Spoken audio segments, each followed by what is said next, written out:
Hello, everyone, and welcome to Slash Film Daily for Thursday, April 25th, 2019. On today's episode, we're going to talk about the latest film and TV news. This is Slash Film Editor-in-Chief Peter Sciretta, and joining me on today's podcast is Slash Film Managing Editor Jacob Hall. Hello, hello. Weekend Editor Brad Oman.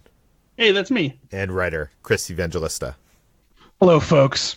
Happy Avengers Endgame Day, guys. It comes out tonight, so everybody's going to be seeing it tonight when it hits theaters. I do want to, before we get into the news, I want to plug something. I did get to go to the Avengers Endgame world premiere in Los Angeles earlier this week, and I recorded a video blog. I tried vlogging for the first time, and we edited that together pretty quickly. It was shot on my iPhone, so the sound is pretty horrible, but I would love for you to check it out and try to subscribe to this channel. It's called Ordinary Adventures. It's going to be more of a personal channel, but I thought, most people don't get the chance in their lifetime to ever attend a world premiere of a movie.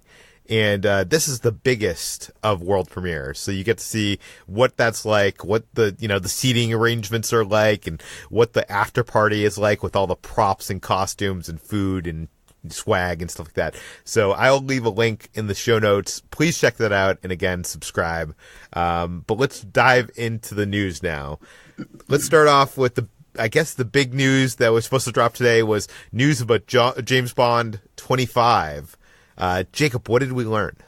Yeah, some members of the Slash Film team woke up extra early to make sure we caught the live stream. We were prepared for an onslaught of James Bond 25 news, and instead we got a tiny little trickle. We didn't even get a title. They said flat out in the first minute of the stream that they did not have a title picked yet, which is annoying because Spectre and Skyfall were both announced with a lot of pomp and circumstance with their titles and everything. So we're still calling it Bond 25 for now. But initially, there was a live stream from the GoldenEye Villa in Jamaica, where author Ian Fleming wrote most of the James Bond novels.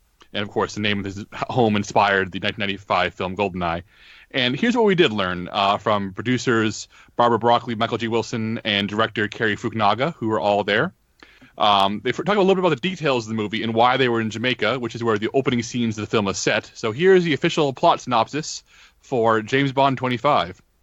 Bond has left active service and is enjoying a tranquil life in Jamaica. His peace is short-lived when his old friend Felix Leiter from the CIA turns up asking for help.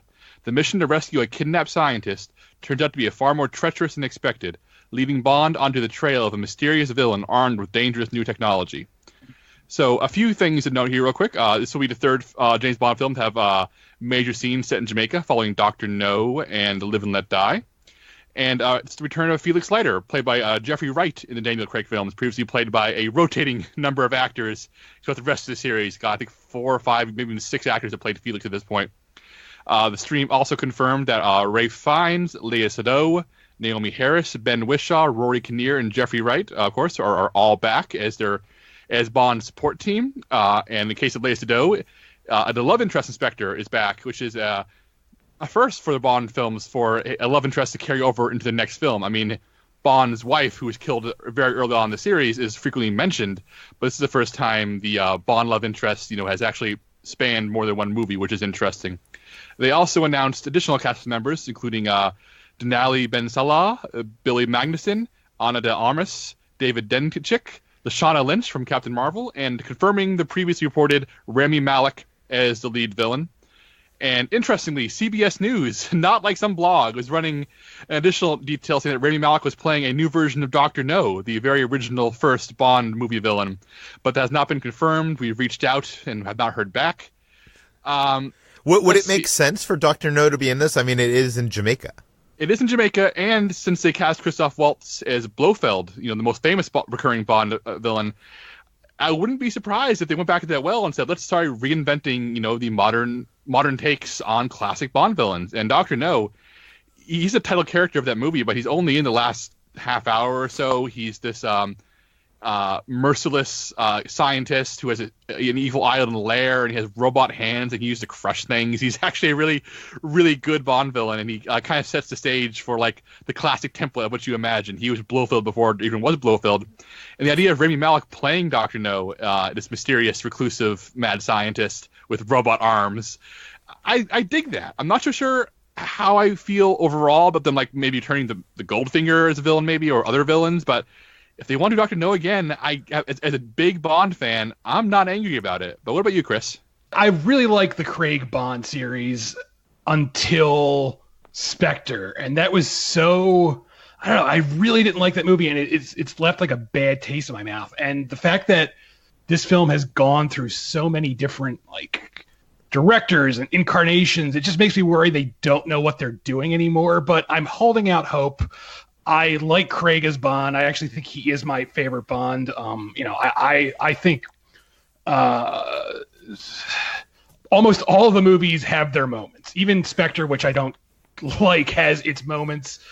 And Rami Malek, man, he's gone from this actor I used to really like to being like, every time I see him give an interview, he just seems really off-putting now, and I don't know what is going on with him. I don't know. Maybe he's just like constantly in character now. Is it the stink of Bohemian Rhapsody? It's just like, maybe, but even the video he recorded for this, like he just seems so like off, and I shouldn't judge him for that because I'm a awkward person too, and I can be very awkward, but he seems like extra awkward lately. I don't know what's going on with him. Maybe he's just not comfortable giving interviews, but I do think given the right material, like Mr. Robot, he is a really good actor. So I'm curious to see what he does as a Bond villain, whether he's Dr. No or not.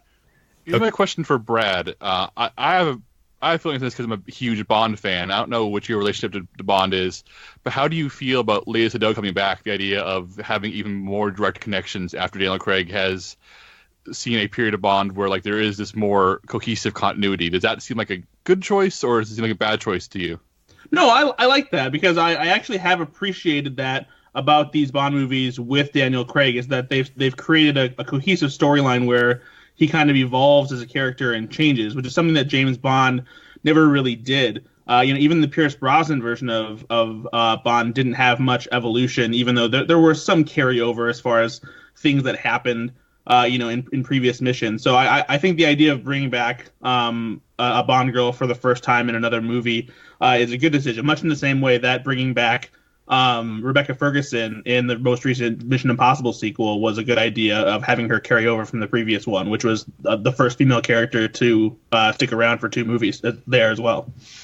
Yeah, I think audiences they now are used to serialized storytelling over these franchise films, and you really can't do the episodic, the completely episodic stories that they used to do. I think it's just like that we're not living in that world anymore. We're living in a world of Netflix, which brings us to our next story. Netflix is testing out a bunch of new ways to watch movies. Brad, what do we know? Yeah, so Netflix, in all their infinite wisdom, is apparently trying to make the viewing experience for their subscribers a little bit more intuitive, interesting, engaging, what have you. Apparently, they're constantly testing hundreds of different ideas, and 2 of the ones that have recently come to light are an option for people to shuffle through episodes of some of their popular series, and also to pick movies or shows from top 10 lists. So when it comes to the Netflix Shuffle option, this is something that fans have wanted for a while, but not necessarily in this format. People have always wanted a random Netflix button, so rather than sitting on their couch wasting time trying to figure out what to watch, they'll just let Netflix pick something for them and cycle through it until they're satisfied. And this is something a little bit more specific than that, where one of the features being tested on Android devices for now is that it has a list of TV shows, and it gives you the option to select one of them, and it will randomly select an episode from that specific show. So you're not necessarily picking any program at random, but just a random episode in a show that you're interested in watching, which can be good because there have been times where I've wanted a show like The Office or Parks and Recreation on in the background, but then I have to take the time to pick an episode that I want to start at. And I think that the idea of doing just being able to pick a random episode is something fun if you're just tossing on something in the background for noise. I feel like that works better with like one of those kind of sitcoms than it would with like a serialized show like Lost or 24. Yeah, absolutely. I mean, it would definitely work better for some shows than others. But also, if it's one of those shows where you've seen it enough where you just like watching episodes here and there, then it could also work well, for some of those shows. You bring up in the article you wrote for slashfilm.com that what Netflix still needs is playlists. Can you explain that? Yeah, actually, so because this kind of ties into the whole random option thing, is what I would like really is the option to set up a playlist of certain shows or movies that I really, really like, and then have the ability to shuffle just from those options, almost as if I were watching my own custom channel that I made for myself. Like, I know that this channel has episodes of 30 Rock. That's not on Netflix anymore. It's on Hulu, but you understand what I'm saying. Episodes of 30 Rock, Parks and Recreation, The Office, Big Mouth, and I will have them all on a list, and then I just hit shuffle, and it just plays episodes at random as if I were just had a channel on all day. And I feel like it would be great to just kind of like separate, keep shows in a certain organizational order, and just have them so that you have a list of maybe movies that are the most important to you that you want to watch first, or movies that you are maybe have been waiting to watch for a long time and keep sitting on. Just I want playlists to help organize my own list of things that are in my queue a little bit more specifically, I guess. And they're doing top 10 lists? Yeah, so aside from my desire for playlists, Netflix is doing something related to lists that will give users a little bit more guidance as far as what they might be interested in watching. Over in the United Kingdom, apparently there's a feature being tested where people are seeing top 10 programs in certain categories that viewers are watching. So this is apparently part of an effort for Netflix to be a little bit more transparent about what their most popular shows are, and what viewers are paying more attention to. And so for various categories, users will see a top 10 list of the 10 most popular programs, and they can pick from that list if they want to watch one of them. So it's kind of a cool way for users to see what other people are watching, maybe find out about something they didn't realize was on Netflix because their own taste preferences maybe kept it from popping up on their trending list or anything like that. Because we've noticed that the Netflix homepage itself can be odd in what it chooses to display on your page, and sometimes you won't see something that's like new and big and popular that you would expect to see right on the front page. Yeah, that's the thing that always weirds me out is like when like Stranger Things season 2 comes out and it's like opening weekend of having that on the service, and that tile does not appear in the trending category. It's like sometimes that is BS. That is definitely trending. Sometimes there's also like a new big Netflix movie that had like just came out that weekend, and it doesn't pop up right away in your like new releases section or something like that. Yeah, Netflix, get your act together. Actually, talking about Netflix, strangely, The Hateful Eight, Quentin Tarantino's The Hateful Eight, has been released on the service, but not as a movie. Chris, what is going on here?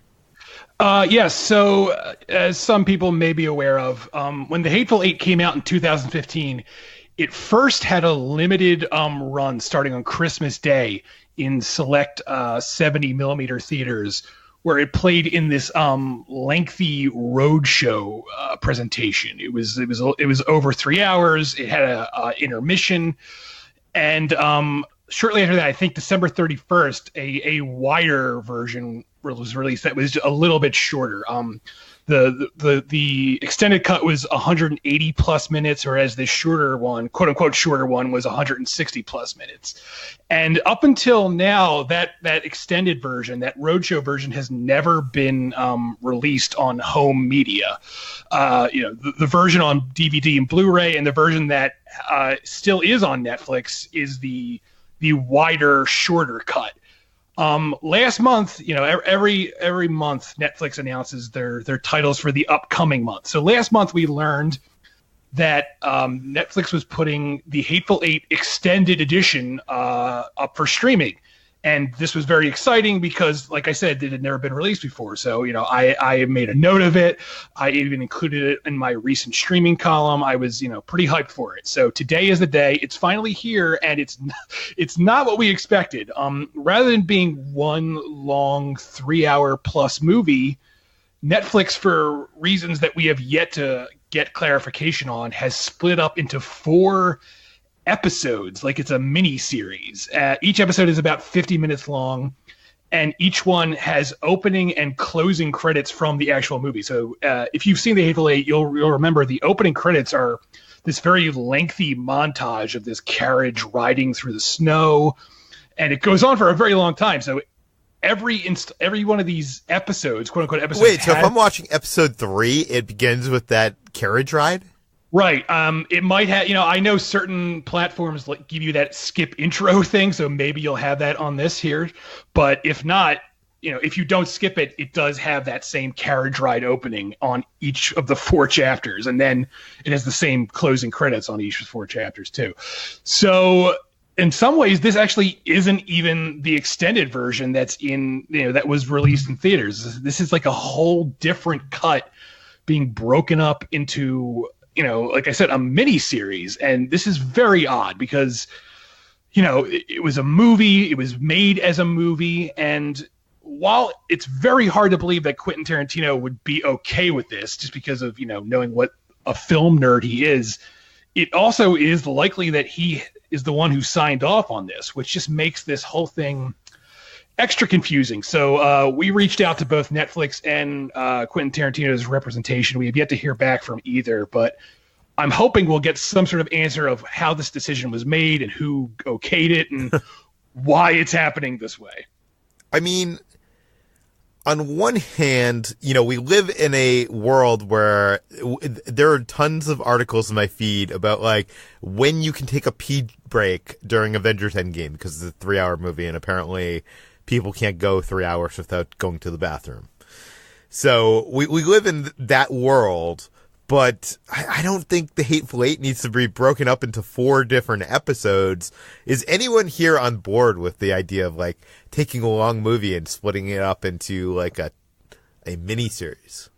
I remember Quentin Tarantino talking about this subject a few years ago when Hateful Eight first came around. I don't have the exact quote in front of me, but to paraphrase him, he said he does not understand why people get antsy during long movies when they get sit down and watch a whole marathon of an entire TV season at once.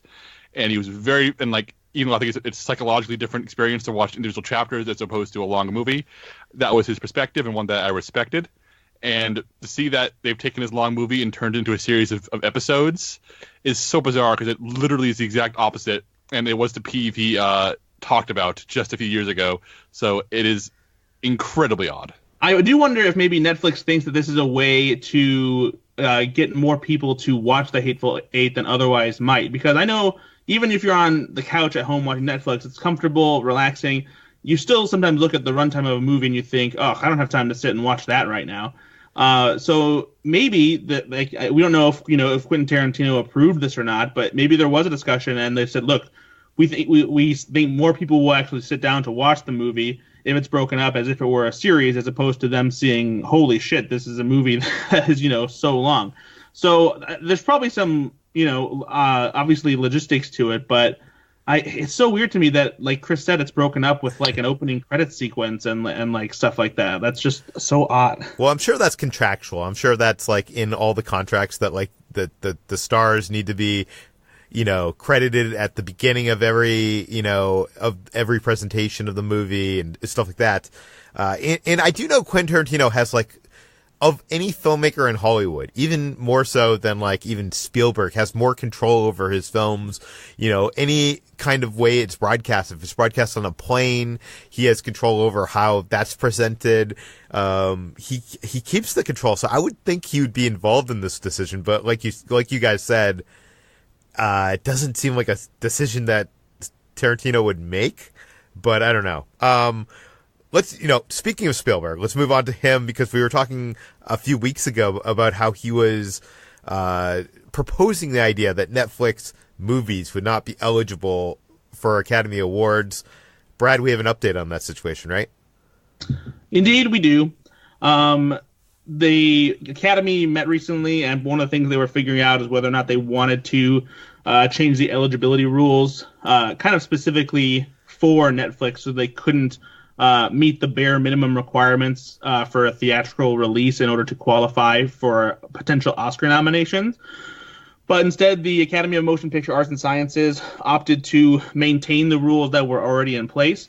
So as of now, they've decided to not change the rule and what a movie has to do in order to qualify for Oscar nominations is that it has to be played in the theater for a 7-day theatrical run in a Los Angeles movie theater. And there's no issue with it appearing day and date on a streaming service with the theatrical release. Those movies are still eligible. So those were kind of the two big things that people had been complaining about, especially since Roma got so much attention at the Oscars this year. And Roma was given, a larger theatrical release than Netflix usually does when they're trying to get movies to qualify for Oscars. So that was kind of an odd time to complain about that kind of thing. But because Netflix is making more and more original movies, and they seem to be vying more and more for awards, it was something that seemed to need to be addressed, especially since there was some uproar recently about Spielberg even getting in on the argument, even though his stance on the matter may have been a little bit blown out of proportion. Yeah, I think we can all agree this is probably good news for now. Let's see how the streaming wars once they heat up and see if anything changes. Let's talk about Detective Pikachu. The first screenings hit last night. I was at one of the screenings, and I'll give you my quick thoughts on this. I have never played a Pokemon game. I have never watched a Pokemon movie. I only know of Pikachu and all the Pokemon, through friends and watching Brad play Pokemon Go at Comic-Con and stuff like that. So watching this movie, I was struck in the first half an hour. I was struck at how great the world building is of this movie. How many Pokemon, they're all so cute and fully realized, and there's some fun adventure here, but for me, like, the villain story is a little bit on the nose, and it's a little slow. But Jacob, we have on the site an early buzz article that rounds up all the first reaction from critics. Am I alone in thinking it's good, but it doesn't quite break the video game curse quite yet? The reactions are a little all over the place, but they definitely lean positive, and so many of the enthusiastic reactions are from people who seem to have enjoyed Pokemon in the past. I think this very much feels like wish fulfillment for people who already have some familiarity with this world. In my screening, there were adults that were losing their shit as things appeared on screen that I did not understand what they were so excited about. So, it might just not be my thing. It might not be my world. So if you're into Pokemon, this might be like amazing. Yeah, I feel like the most muted reactions that we collected are from people who admit, I've never seen Pokemon, never played it, so it didn't do much for me. But even the people who didn't seem to care for the movie admitted that the Pokemon themselves are brought to vivid life, and that the world itself in Rhyme City, where the city takes place, is really well executed. My one hesitation with some of the most enthusiastic reactions, this is me just getting a little bit into the industry here, is that a lot of these critics were flown out to Tokyo for a special screening in Japan, and I'm not saying it necessarily influenced them, but it always makes me raise an eyebrow, and I think it's worth at least mentioning before we go any deeper into this. But yeah, the reactions range from everybody saying painfully cute, jammed with action, fun, perfectly suited to fans. I see the word cute a lot. People want to cuddle Pikachu. Ryan Reynolds' voice work gets a lot of praise. People seem to really enjoy it for the most part, but people who don't seem to have the same complaint you did, Peter, which is a convoluted mystery plot that does not quite gel with the really vibrant world it's set in. Yeah. And also, I'll say Justice Smith, who is the star of this movie, who is in Jurassic World Fallen Kingdom, is just so bland. I don't know. I just don't understand why he keeps on getting cast in things, but whatever. Avengers Endgame hits theaters tonight. 4DX is a format which is like fully immersive. Your chair moves, there's mist, there's lights, there's smoke, there's everything. They have announced that they're gonna feature signature character motions for the first time ever. Brad, what does that mean? It means that 4DX is getting a whole lot crazier. Basically what 4DX has done, and this is the longest time they've spent working on this kind of format for a blockbuster movie, is that they've taken 10 of the main heroes in the movie, and they've applied unique chair motions and effects that represent each of the characters. So if you've never experienced 4DX before, like Peter said, it's kind of like one of those theme park rides where you have a screen in front of you and there's various effects of fog and mist and like air blowing, and your chair rocks back and forth and forward and up and down and all this stuff. And so this 4DX will do that, but specifically for these characters, these signature character motions will be something like when Ant-Man appears on the screen, your seat shifts up drastically when he grows and becomes Giant Man, or shifts down if he shrinks down and becomes a tinier version of Ant-Man. When Iron Man appears, there's a wind effect and pitch movements that make it feel like you're flying through the air.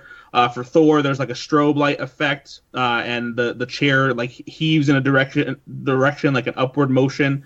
So it's a lot of the similar kind of things, but they've done unique movements and patterns to represent these different characters. Some of the other ones we heard about we couldn't really talk about because they kind of dive into spoiler territory. We'll just leave it at that. But my hesitation with this kind of thing is just these kind of theme park rides are fun when those theme park rides are only 5 minutes, even 10 minutes. But like for a movie like Avengers Endgame, I don't really want to sit for 3 hours and have my chair rocked around for that long. I feel like it would get real old real fast. Brad, I did this for Transformers the last night. Oh, that's the worst one to do it for. I know, and I think it was like almost 2.5 hours long. I can't imagine doing this for 3 hours long. And what were you gonna say? I wonder if it's different if it's a movie that you're enjoying though, because last night wasn't good. But I maybe if you're enjoying the movie, like it adds something to it. I don't know. Well, here's my problem with it is when you experience this stuff in a good theme park like Disneyland, the Imagineers are making these effects to more immerse yourself in the screen environment. But here, and sometimes that happens, like the strobe lightning, like that makes sense. But when like Ant-Man appears on screen and turns into Giant Man and you are like propelled upwards, I'm not on the screen as Ant-Man, and I'm not supposed to feel like I'm on the screen as Ant-Man. So me propelling upwards just puts me at odds with what I'm experiencing. Do you know what I mean? I'm supposed to be experiencing it from a third point of view. How far upward does it go? Like all the way to the ceiling? Because that would be amazing. Like if the chair like literally shoots you like, into the ceiling. I would do that. Chris, we need to get you to experience this with 4DX so you can report back. I really wanted to do the Pet Cemetery 4DX, but they only did it in Los Angeles. I emailed them and they said, sorry, we're only screening Pet Cemetery in 4DX in LA. And sadly, they were not willing to pay for a flight for me to go out there to do this. So I'll have to wait for another movie. I wish they would have done 4DX for Infinity War, and then at the end of the movie, half the seats were ejected out of the theater. I also wonder, like, do you think the filmmaker has any involvement? Like, you know how they're involved in the IMAX presentation and the Dolby presentation, Dolby Atmos. Like, do you think they have any involvement on how, like, the chairs move when Ant-Man turns into Giant Man? I would imagine they have some input. At the very least, they're aware of it because 4DX's YouTube channel has these little like 30-second snippets with Anthony and Joe Russo and some of the cast members talking about like the 4DX experience. So at the very least, they've been made aware of it and are getting paid to talk about it. Yeah, very least. Okay, let's move on to Disney. We know when Disney acquired Fox that some people would lose their job, which they did, and some films would be getting the axe, which they are. Chris, what do we expect from films that Disney is cutting down with their gigantic Stormbreaker axe? So there's a few random films they mentioned in the article. One of them is one we already knew about, which is Mouse Guard, which Disney canceled recently. But it boils down to this, that Disney is taking a hard look at pretty much every Fox property, and they're canceling things they don't think have widespread appeal. And, on one level, that makes sense on a business point of view. And I get it if you're an executive, but from, an artistic point of view, a creative point of view, it's very distressing that, Disney is basically being like, if this isn't going to be a huge blockbuster with franchise potential, we're not interested in it. And, you could argue, well, another studio will pick that up. But, Disney is fast becoming a monopoly if they aren't that already. And, they have control over so much. And when their films are so big, it pushes smaller films out of theaters. Like Infinity War, or Endgame, rather, it's opening this weekend. That's going to push so many smaller movies out because some theaters are only going to be screening Endgame because they only have the capacity to screen one or few movies, and they want to make the most money possible. And as a result, they'll be shunning other films and just only screening Endgame. On top of that, even the films they're not canceling, they're still heavily scrutinizing. One example they give is West Side Story, a film that's being directed by Steven Spielberg, who is arguably the biggest filmmaker around. Even his work isn't free from Disney's scrutiny because apparently Alan Horn, the executive at Disney, is very disturbed that the young youth gangs in West Side Story will be smoking cigarettes, even though that's a story set in whatever it is, the 50s or 60s, where everyone. I think Disney has a policy against any smoking in any of their movies, right? Right, but at the same time, it's a movie set in the past when literally everyone smoked like nonstop, and you'd think that like if your movie is being made by Steven Spielberg, you'd be like, all right, he knows what he's doing. But no, even this, they're being like, I don't know.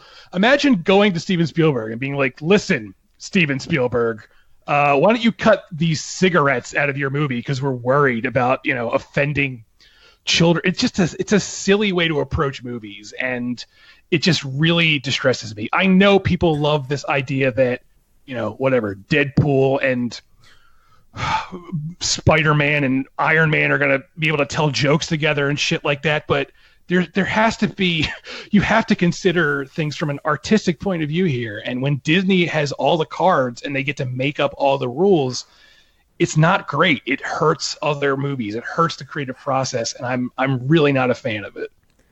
See, I was hoping that they would keep Fox as a brand that's more adult and could do things that the Disney brand couldn't. I mean, obviously they're keeping Fox Searchlight and they're still going to make smaller films. It's just a matter. I'm also wondering, like, the biggest film of all time, Avatar, has Sigourney Weaver smoking in it, right? And that's going to be on the Disney Plus streaming service and the Disney category, which is driving me insane. But, will they digitally remove that? Like, how far does that go?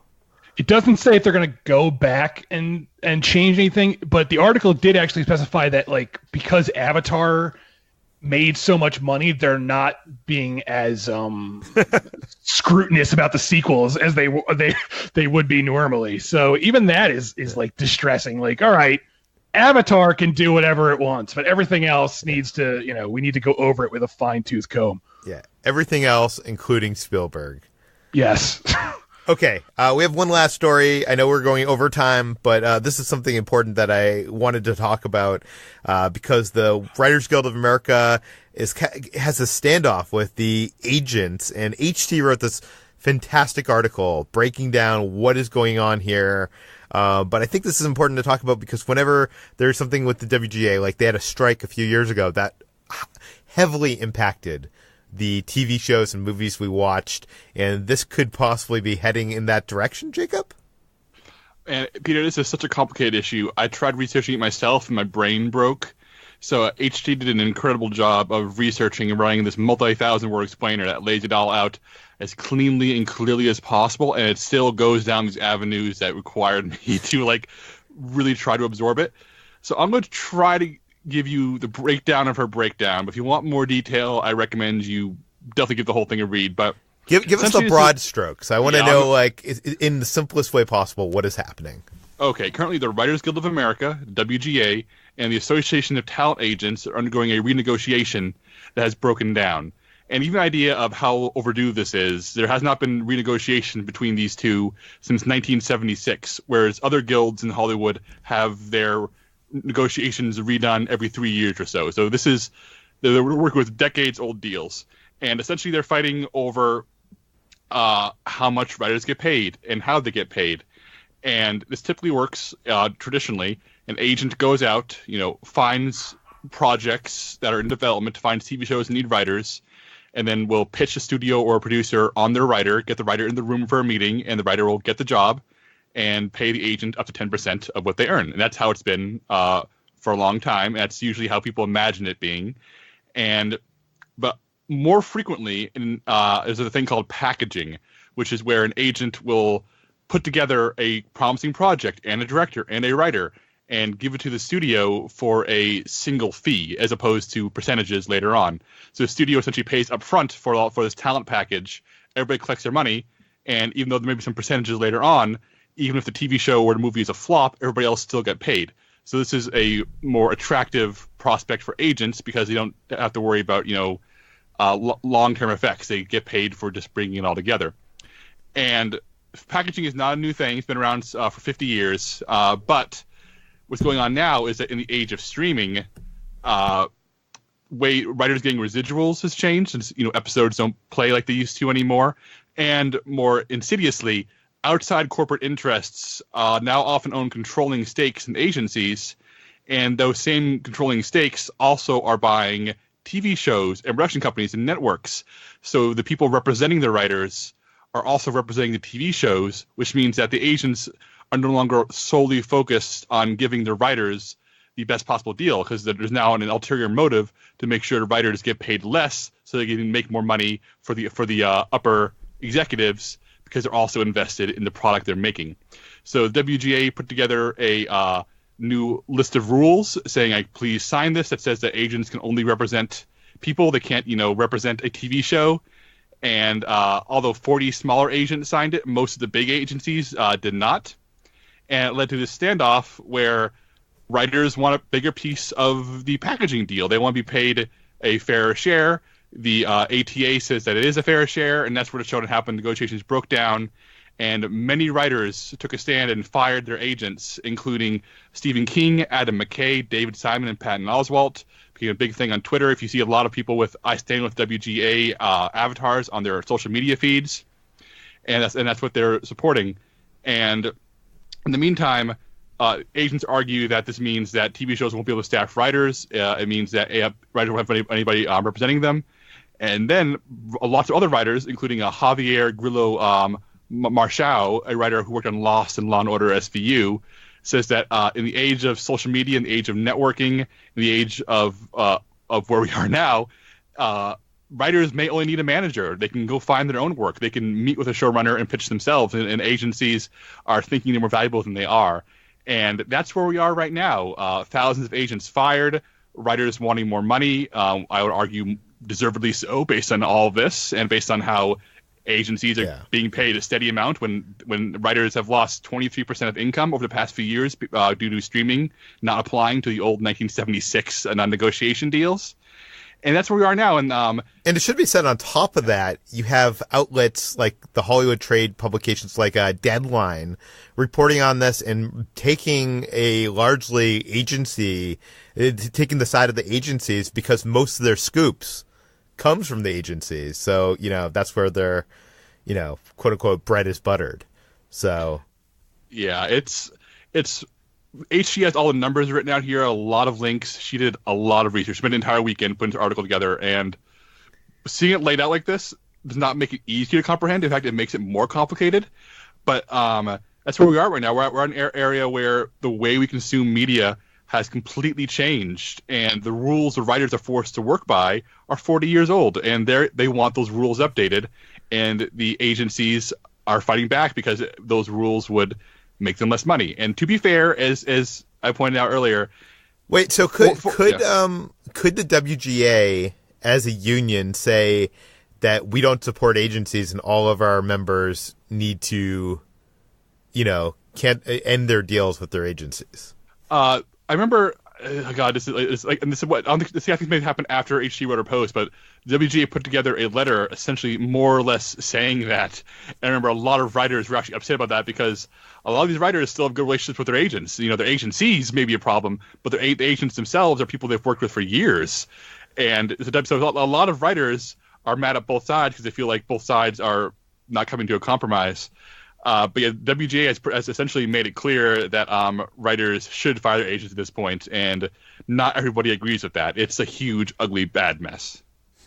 Well, we'll keep an eye on this, but you can read HT's full article on the site. I'll link it in the show notes. And that brings us to the end of today's Slash Film Daily. You can find all of our work at slashfilm.com and all the stories we talked about today in the show notes. Slash Film Daily is published every weekday on iTunes, Google, Overcast, Spotify, all the popular podcast apps. Please feel free to send your feedback, questions, comments, concerns to us at peter@slashfilm.com. And please rate and review the podcast on iTunes. Tell your friends, spread the word, and we will see you tomorrow.